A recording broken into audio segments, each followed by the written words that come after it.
Good afternoon, everyone, and thank you for joining us today. My name is Dr. Glenn Mort, and I am the President and CEO of the Florida Association for Child Care Management. Today's session is designed to provide you with a clear and timely recap of the 2026 legislative session and its impact on child care providers just like you. As always, our goal is to keep you informed, engaged, and empowered as a valued FACCM member. So here's just a quick overview of today's format. In just a few minutes, I'm going to introduce you to FACCM's lobbyist, Mr. David Daniel, who will walk us through the key outcomes from this year's legislative session. Now, after David's presentation, we'll move into a guided Q&A session, and this is an opportunity for you to feel free to use the Q&A or the chat features at the bottom of the Zoom screen, and we're going to try to address as many questions as we can accommodate in today's session. And then finally, I'd like to close with a few updates and next steps for how you can continue engaging with FACCM and specifically the advocacy work that we do. So with that, I'm so pleased to introduce you to Mr. David Daniel, and I'll let him take the floor. So David, the floor is yours. Awesome. Well, good afternoon, everybody. I hope you are seeing some spring-like weather in your area of the state of Florida. Pretty chilly here in Tallahassee, both, I guess, literally and figuratively with the legislature. We've completed the 60-day legislative session.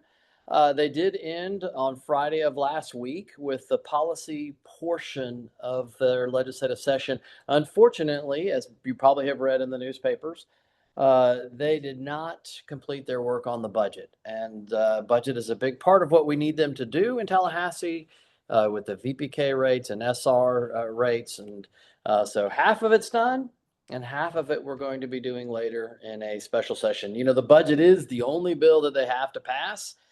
And we're expecting that, according to the legislative leadership, they're planning on not doing that or working on the budget until, or I guess I should say, not before the Easter break. And so that's when they're setting up to complete their budgetary work. That doesn't mean they're going to be doing it the week after. It just means not before. So that was the only indication that they gave to us on when they might be coming back. It's not the only special session that they're talking about this year. They already have on the books a special session for congressional redistricting, which we don't care much about. They are discussing another special session related to property tax relief in our communities. And then they have a whole host of other issues that they're interested in doing special sessions on. So we may be, those of us that live in Tallahassee, may be working on that for a little bit of time.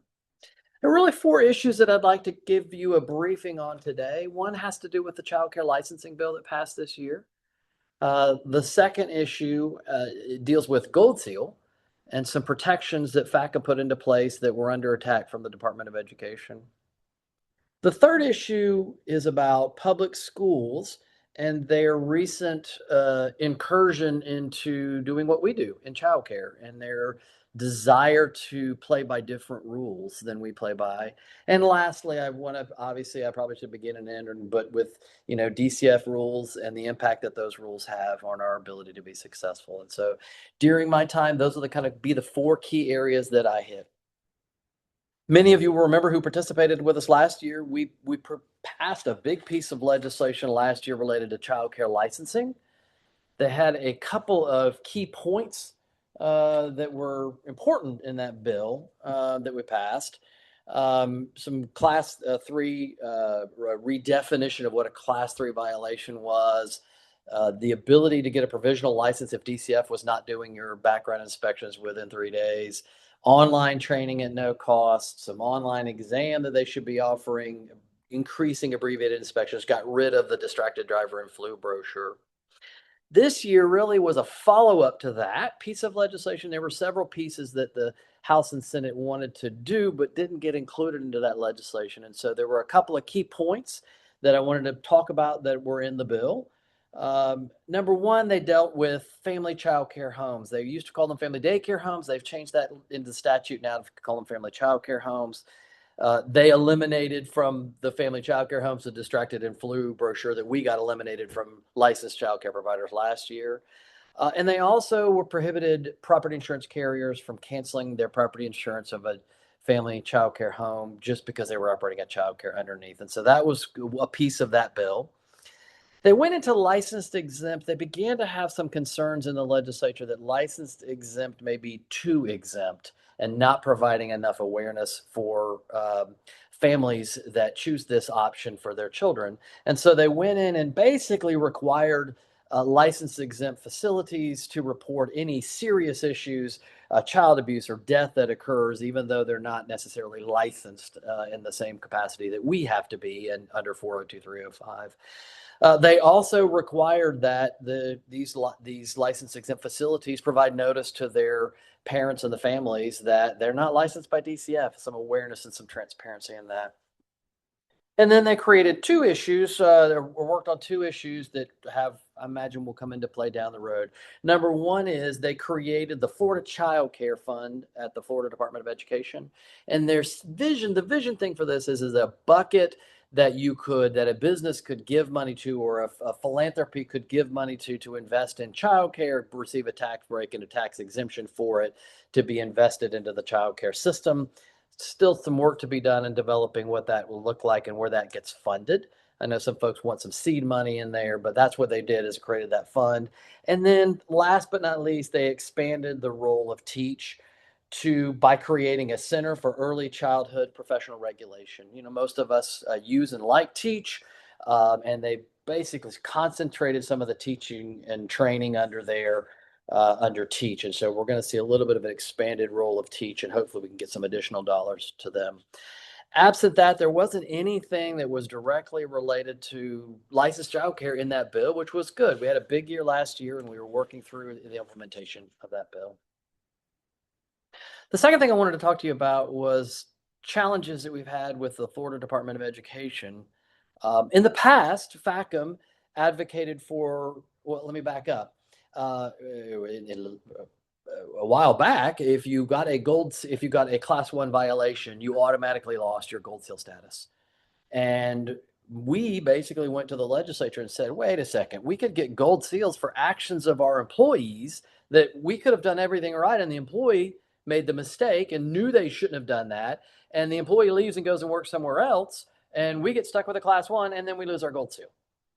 And so the legislature addressed that many years ago by putting into law language that basically said, no, if you've been in business for a while and haven't had any class 1s, and you get a class 1 violation, they don't have to automatically get rid of your gold seal. They can take a look. DOE, Florida Department of Education, can take a look at the facts of the case and decide whether or not that those facts warrant you should be losing your gold seal, or you should keep your gold seal. The Florida Department of Education, for several sessions now, has come and basically said, hey, we don't like that. We don't like that provision in there. We don't do investigations of child care facilities, and we don't want to be put into creating a new child care facility investigation and then put into should they or should they not keep their gold seal. We don't really like that. And so their solution was just eliminate that important protection for child care providers. And what we did is we went into the law this year and said, well, we agree with you. You're probably not the best person to do these background or these investigations that DCF is doing currently. And so we changed the law to change it from basically the Department of Education and moving that over to the Florida Department of Children and Families. And effectively, we basically said, if you get a class 1 violation, you don't automatically lose your gold seal unless the investigation by DCF indicated that you were the primary cause of the violation. Again, protecting the fact that we could have hired someone and based upon their actions, of which we told them not to do, they created that class 1. So it creates starting that distinction between the actions of a child care worker and the actions of the owner of the facility and the facility itself. And so that was an important fix that we would happy to have done and happy to have in our hindsight as the Department of Education continued to try to eliminate our protections. I want to talk to you a little bit about a new challenge that I see for us as child care facilities. We were made aware the tail end of last year that the Leon County school system was looking to serve select 3-year-olds and 4-year-olds in their wraparound program around VPK. And they basically didn't want to be licensed by DCF. They basically said, we do all this anyway. We just want to exempt ourselves from DCF licensure and all of the requirements related to DCF licensure. Again, they want to have their cake. They want to eat it too. School systems are currently challenged right now across the state of Florida. The scholarships that the legislature authorized allowed a parent to take their child to any system, a public school system, a charter school system, a homeschooling, and that the money would follow the parent. And what that has done, and you've probably seen it in numerous headlines all over the state, what that has done is it's created serious financial pressures on many public school systems. With schools that don't have enough students and trying to fill all of that and trying to balance all that while trying to balance the budget related to that. Well, in Leon County, they've made a great movement of an expanse into childcare. And it feels like to me, my opinion, that what they're trying to do is move into our space to help fill their budget hole. I've often said to legislators that we in private childcare will compete with anybody. Let's just compete on the same playing rules and let's just play by the same rules and we'll see what they choose. In this situation, however, it wasn't that. What they wanted to say, we want to go compete and take your 4-year-olds out of your facility and do them at our facility where we can fit in more. And by the way, it's your tax dollars that's being used to fund all of this. And we want to do it without any DCF licensing and oversight. Now, you're never going to hear me on this call say that licensing is in perfect balance at DCF and things are growing great. So I found myself in an odd position because we struggle with DCF. We struggle with them to do their licensing and focus on the people that need assistance and stay away from the folks that are doing great, that are doing work. Instead, they feel like they're handing out these violations willy-nilly. And so I am sympathetic to the school system saying, hey, this licensing is overwhelming.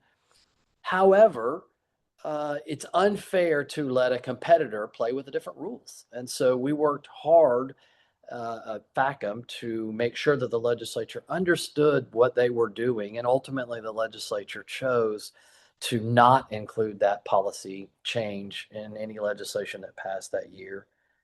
That being said, I'm concerned that this is something that's going to be recurring, that we're going to see that this is the tip of the iceberg, and we may see other school systems besides just the one in my neck of the woods, where the other school systems come in and say, hey, here's some easy money, let's get this. Set aside the fact that these programs are voluntary programs. VPK is a voluntary program, and they may not even be doing their best job at what they're intending to do, which is educate the public school children that are the K through 12. Instead, no, they decided they wanted to move into the lower grades. And so I see this as an ongoing threat that I think we need to be aware of. While we were able to defeat and deflect that threat this year, I do expect that we're going to probably see that in outlying years, and we need to be thinking about what that looks like and how we can protect our ability to serve the families and children that we serve every day. So something to be aware of. Last but not least, it's tangentially related to the legislative session, but it's really more related to the last legislative session.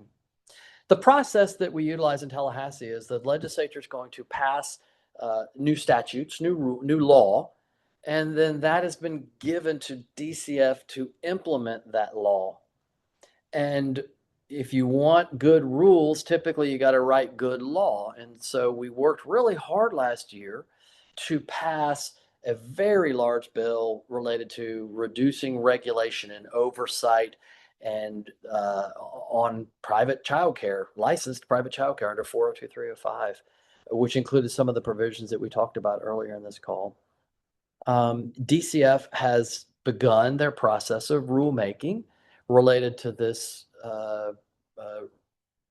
implementing the law, and they seem to have just a different idea of what some of the words mean on the paper, and I think that's a challenge for us. Let me just give you one example. When we were passing the bill last year through the legislative process, we made a pitch to the legislature like, look, DCF is over regulating.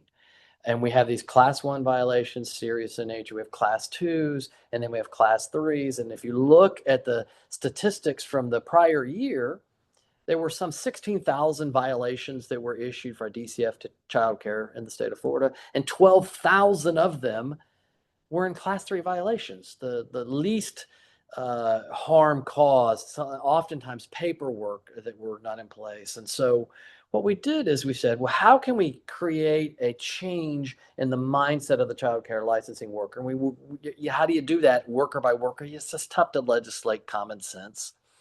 And so what we did instead is we changed the definition of what a class three violation is. And we said a class three violation isn't a non-compliance with a class three standard. It's a non-compliance with a class three standard 3 times within a 2-year period. And so if you miss a class three standard, you didn't have some paperwork signed and in the right folder, it's a class three violation. Well, it's not a class three violation anymore unless you do that same thing 3 times within the period of 2 years. And we basically said, DCF, you only have the ability to create 3 violations, class ones, class twos, and class threes, and class threes are the minimum. And oh, by the way, the definition of class three is this. Well, what DCF did in their rule is, and by the way, DCF did not support that change. They opposed that change and went to the legislature and told them that they didn't like that and wanted them, not us. I don't have a vote. They wanted them to get rid of that rule change. Well, what they did when they opened up their rule is instead of following the law, they created a 4th level of violation. They created a class 1, a class 2, a class 3 with the definition, and then they had a class 4, which is basically a catch-all, and any other non-compliant with a violation standard. Well, that's not what the legislature said. And so we've been, and I know that many of you have seen the emails that go out on, hey, we need you to participate in this rules hearing, and we need you to here's some questions and some things that we've brought up in the rules. And so FACCM, as the lead in private child care, participated in the last rule hearing. We also have submitted our comments to their proposed rule in areas that we have questions and concerns about what they're doing. If you do not have that letter and you'd like to get that letter, I'm sure that Dr. Moore will be able to get that over to you and forward that on to you. But that's where we ended up, and we were waiting to see how they would respond to that.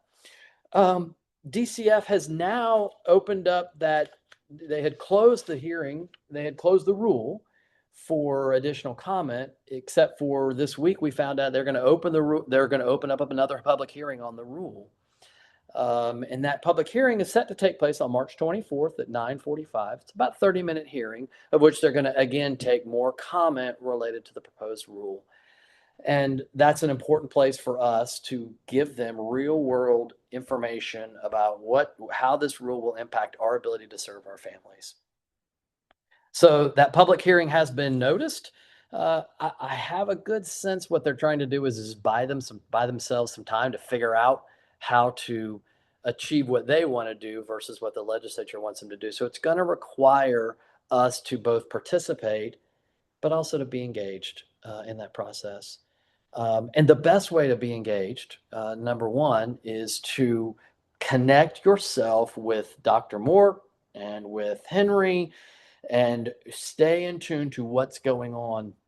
If we don't communicate our concerns and our priorities, the DCF's going to do what they want to do. They've done that in the past. They're showing they're perfectly willing to do what they want to do. They're even really at this point thumbing their nose at the legislature. And so the only way that we can win in this area is not just to pass the law, but to make sure the law gets implemented correctly. We worked hard for some of these changes in the legislative process, and we need to go ahead and see those legislative changes through to the end. So to that end, if you have time to participate on the 24th, they haven't revised the rule. The rule is what it is. If you have concerns that are in the handbook, one big concern that continues to come up are these rules that are subjective in determination. What is an appropriate amount of grease buildup? If we're not supposed to have grease buildup, what's the appropriate amount? Is it a half inch? Is it a quarter inch? What is that? Putting out these subjective rules is not in accordance with the law, and we need to point that out for DCF to make those changes. And so happy to supply you with those materials if you'd like to take a look, but that's another way that you can participate in the rules. The best ways to stay connected is participate at FACCM and participate through the leadership. And so Was a good session. Primarily, oftentimes we start session with do no harm. Like, it's hard enough to do what we do. Please do no harm. And then what we move to is, well, how can we continue to move it forward in the state of Florida and help support all of the members and all the good work you're doing to serve the children and families in your community? And so, Dr. Mort, with that, I'm happy to take any questions that anyone might have about this or any other topics that are on their mind that I might have an answer to. Fantastic. Oh my goodness. Thank you, David. Boy, the challenges are present and the struggle is real. But I will, on behalf of the entire FACCM organization and all of our members, we couldn't have a better advocate. So I want to thank you for everything that you do. But to our attendees, this is an opportunity for you to speak directly to our lobbyists. So if you do have any questions, or if you do want to share anything, this is the opportunity. Please just go into the chat room and put in your questions. We only have David for a little bit longer, but I'm sure we could try to accommodate as many of those questions as we possibly can. So let me just pop over here. Okay, no way. We have no questions so far.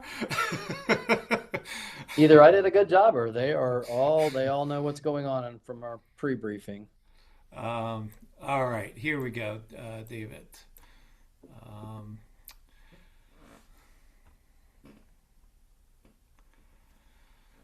Roz, I'm not sure I understand exactly what you're asking, but the question is directly related to the definition of rules, specifically inadequate supervision. Maybe you can expand on that a little bit so David knows what you're looking for here. They do not define what is adequate supervision, so what is considered adequate supervision? So my top of line on adequate supervision and would be, and I don't have it in front of me, but we have standards in 402-305 and the DCF Child Care Licensing Handbook that talks about our teacher-child ratio and the amount of children to have in a square footage of a class. And those are the boundaries of adequate supervision beyond any accreditation that you might have, would be my answer to that. And I don't know if that's the specific answer to the question you're looking for, but that would be if I'm following the licensing requirements and DCF claims that I don't have adequate supervision, I'm going to take issue with that. But to that point, Glenn, I think you said the questioner's name was Roz. Yep. Okay. To that point, Roz, I think that's the exact thing we need to be looking at in the Child Care Licensing Handbook is where do they have a term that I could get a violation for that I can't figure out how to be compliant? I think that's exactly what it is. And so when we talk about rules, what we're talking about is the way the process works for me is the legislature provides the top level directive for what they want out of child care in the state of Florida. And that is incorporated into a section of law that I call 402-305. It's minimum child care standards, and those are the minimum standards. And they hand that document off to DCF, and DCF then takes that document and they make rules to say, well, okay, you say we need adequate supervision. Here's what that looks like. And those are all written into the law and then written into the rule. And so where the process we're in on the rulemaking, Roz, is they're now interpreting some of the law that the legislature has put. And in some cases, we think they're interpreting it wrong. And so that's why we're having to stay up, watch them process the rules, make sure the rule is in accordance with law. And if not, then challenge that. Good question, Roz. Yeah. David, not specifically related to early childhood education, but have you heard any sense of when they're coming back to finish the work? Yeah, so that would be, if I knew the answer to that, I'd be betting on Polymarket or Clashny or anything, whatever those poly programs that everybody bets on. That's the $1 million question, because nobody really can plan anything. Those of us that work in government affairs in Tallahassee, they have the congressional redistricting is planned for April 20th through 24th. Are they going to do the budget then? No one really knows, and this is spring break, and so there's legislators have had enough, and they're ready to take a break, and nobody's talking about it right now, and we'll get back to it. So I wish I knew the answer to that question. My family wishes that we all knew the answer to that question. I don't have the answer to that question. All right. Antoinette wants to know, what is the outcome with public schools competing with child care centers for 3 and 4 year olds? Are there any perks from the state that allow us funding to continue to compete for these age groups? My concern is, so they are going to start accepting infants to 2 year olds, and many child care centers will go out of business. Well, Antoinette, I think that's the appropriate concern. I think you're right over the target. I'm not so sure that public schools will want to take in infants. If I were your competitor, I would want to take your gravy and leave you with all the work. And so I would want to take the easy ones. It's like, which ones would you want, infants or after school care? Well, I take the after school care. I can make more money at the after school care. And so I'm not so sure that they're going to be competing in infants. Time will tell. And again, I just want to point out that we as private child care owners will compete with anybody. We'll beat them at their game. They don't even do good at teaching our kids in public school the majority of the time, but don't let us compete with different rules. If let's just all play by the same rules and don't give an advantage to one over the other. And that is what was being asked of the legislature. In effect, this was practically for one school, but the law change opened it up to any schools, and it would have said that they can participate in any program as long as it's run by the school. And what they were targeting was 3-year-old ESC students and a 4-year-old VPK RAP. And they were basically saying, we don't want to have to be licensed by DCF just to do these children. Well, gosh, we could make things a lot cheaper if we didn't have to follow all the rules of DCF. I don't know that that's in the best interest of childcare. And so that was a very long answer. Here's the short answer. We were able to kill that policy. It did not pass into law. But Antoinette, it's going to come back as these schools are stressed out related to how they're funding all their facilities and how much in the millions they're in the hole for this budget year. They're looking for ways to make money, and they would like to take it from private childcare in your communities. And so the important point, and thank you for asking a follow-up question about it, the important point is stay tuned, stay up with what's going on, because I think they're coming back. Desiree writes, I just want to say thank you to you and your team for holding DCF accountable, or trying to, for clear definitions. Over the years, many years in the field, every time I get a new inspector, they tell me something different than the last inspector as it pertains to some sort of regulation that is not clear about the definition. It is great to have your support. Yeah. Thank you, Desiree. Much appreciated. And yeah, Desiree, I appreciate the kind words. It is a full-time job, and you're right. I remember back to during the COVID time period, which many of us want to forget. Hello, by the way, the public school system shut down, and we were still operating, serving children and families during that time period. I don't hear the public schools asking to be open then. It reminds me of going back into DCF and saying, we got this crazy flu and distracted driver brochure, and the law requires that we hand them out, and then your rule requires we have people sign for them. And the licensing director at DCF said, that's ridiculous. We're not even allowing parents into our facilities. She said, that's ridiculous. Send it to them electronically and we'll call it a day. Well, of course, Desiree, you know what happened, which is we sent that out to our members, and our members followed that direction. And then the licensed counselors were writing violations for not having written, and so I don't know why it's so hard to get information in a uniform fashion. We're going to continue this fight. We're going to continue to press. It's not that I don't like DCF. It's just I want to be judged, and I want to know, how do I comply? What are the rules, and are the rules appropriate? And so, yeah, I appreciate the kind words. There's a lot more fight left in me, and we got to continue to press. You know, David, I'm going to pull that thread a little bit, but Desiree, to David's point, we need your help as well. In the next day or two, you're going to be getting another email from FACCM inviting you to participate in that hearing that David was talking about next week. So please, if you could carve out, 15 minutes to a half an hour to jump on that call. And everyone that is listening to my voice right now, please join us, because it does take all of us, showing them that yes, this does matter, and these rules do matter to us. So please look for that email in the next couple days or so, and join us next week. Yeah, Dr. Moore, just as a sidebar to that, and I'm just going to add on to your add-on, Desiree, the DCF can't change anything in rule that's not a part of the public hearing. And so flip through that rule book, and where you find a term that you don't know what it means or how to comply with it, you ought to raise that to DCF. What does this term mean? And how do I comply with that? There's a group called the Joint Administrative Procedures Committee. You don't need to remember that. They sent a letter on the DCF rule, and they asked the question, like, what is impermeable? How do we define what impermeable is in the state of Florida? So when you see terms that you don't understand, that means you can't comply. You better believe some inspector is going to go in there and write you a violation on it.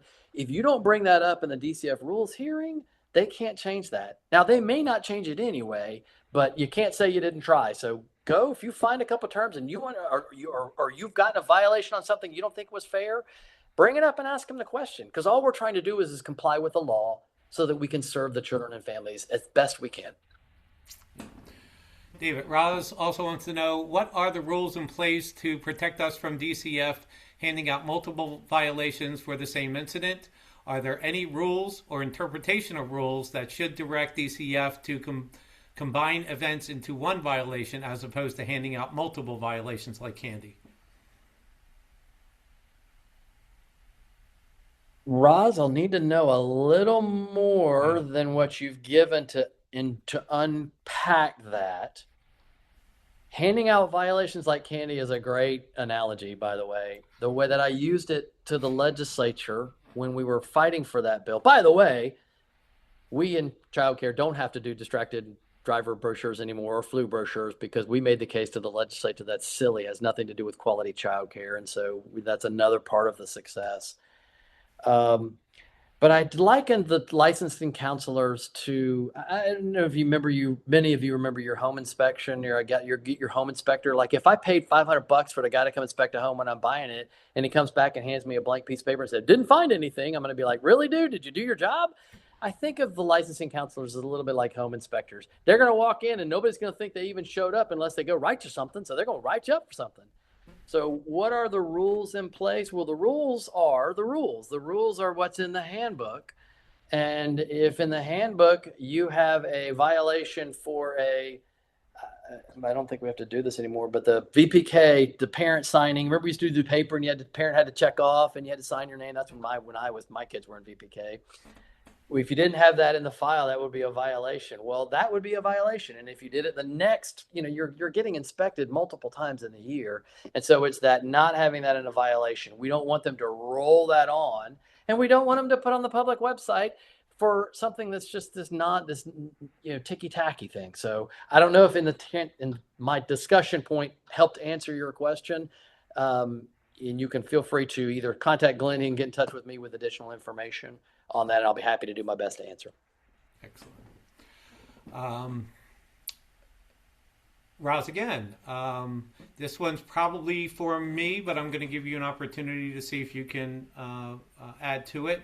But with the passing of legislation whereby property tax of the landlord is exempt, if we, as the lease, are gold seal, we are encountering some pushback from Broward County.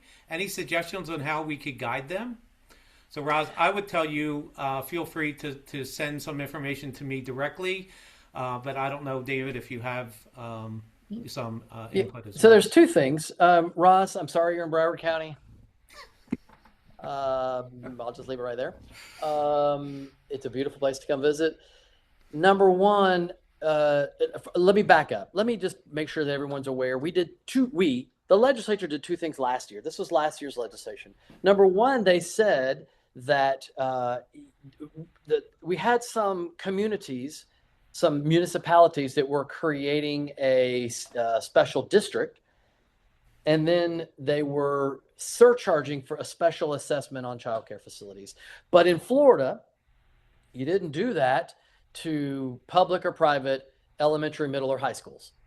And so we went to this particular community and said, went and said, hey, by the way, why are you hitting us with these special exemptions? Everybody exempt. And they said, well, we just follow the special exemption law 107 in Florida statutes, which doesn't include childcare. So we went in as FACCM and inserted the word public or private childcare to be exempt from special assessments. Now, that wasn't your question, but I'm getting to your question.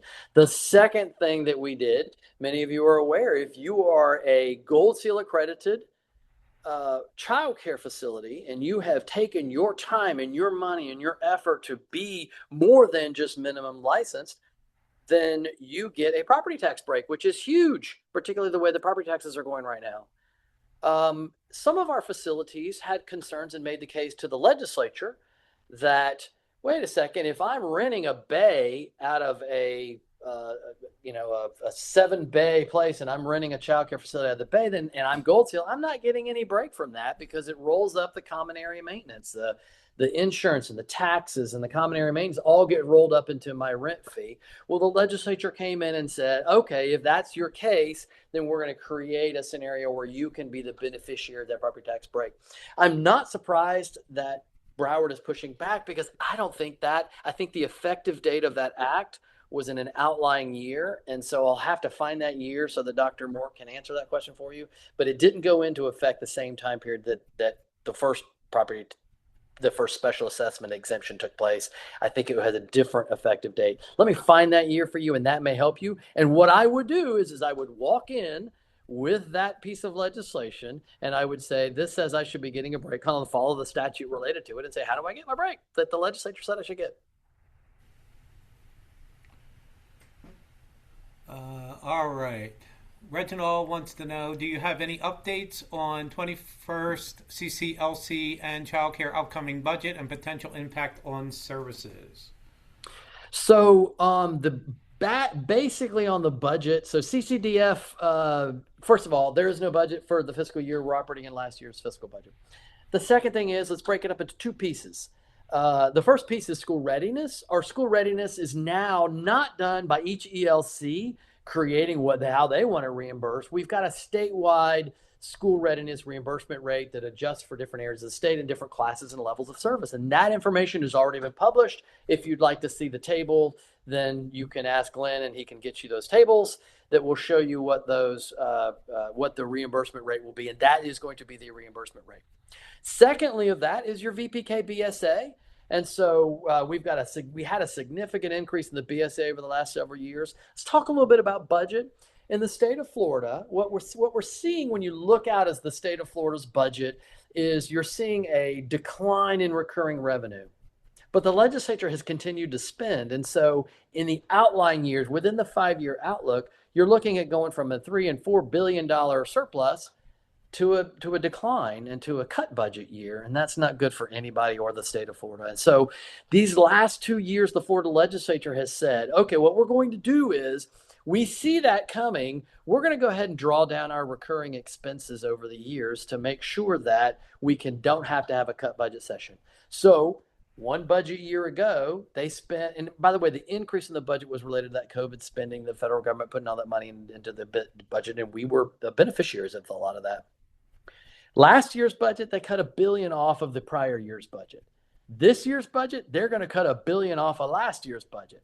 And so we're looking at a total of $2.5 billion being cut off in a 2-year period to try to align your expenses with your revenue, which is, by the way, what business owners do every month, every year. You got to align those two to meet in the middle. Now, what that means for us is we don't want to get cut.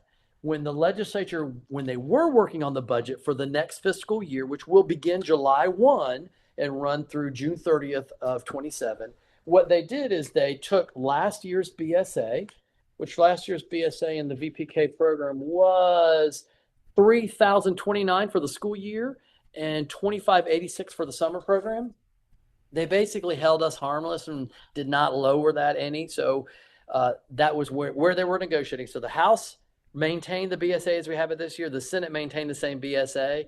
It's hopeful that when they come together that they're not going to cut that they're just going to say, we're just going to keep the BSA the same. But that decision has yet to take place. That would be where I think it would end up. So if you need to see the SR rates, there's a table out there. If you need to see the BSA rates, I can only tell you where they ended on the last day of session. And my expectation is that would be where they end up passing for this fiscal year. Fantastic. All right, David, we need to wind this down. So if anybody has any further questions, feel free to email me directly. In just a few minutes, you'll have that contact information. But again, David, on behalf of all of us, thank you so much for your fantastic insights. And thank everybody for joining us today.